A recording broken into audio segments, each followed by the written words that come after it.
High সবাইকে, আমার আরো একটা ভিডিওতে তোমাদের সবাইকে ওয়েলকাম। বহুদিন পর আমি গেছিলাম আমার দিদি বাড়িতে গিয়ে পেলাম এত সুন্দর একটা গিফট। এটা নাকি আমার পোর্ট্রেট। দুপুরে খাওয়া দাওয়া করে আমরা সবাই চলে গেছিলাম আমার দিদিদের ফ্ল্যাটে। আমি এখানে আসিনি, তা দিদি একটু ঘোরাতে নিয়ে এসেছিল। এরপর একটু ছাদে গেছিলাম, ওখানে কিছুক্ষণ থাকার পর ওদের বাড়ির কাছে এসেছিলাম কুল পাড়তে এসে এখানে অনেকগুলো মাটির বাড়ি দেখলাম। তো এরম বাড়ি তো সচরাচর খুব একটা দেখতে পাওয়া যায় না। কুল পারছে ও।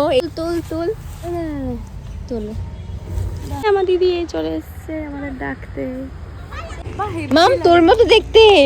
আমার মতন দেখতে মোটো না, তোর মতন দেখতে। আমি তো ব্ল্যাক পরেছি, তুই ইনসার্ট করতে পারিস না ভাবে আমাকে। এখানে আমরা বানিয়েছি কুল মাখা। ভালো আছে।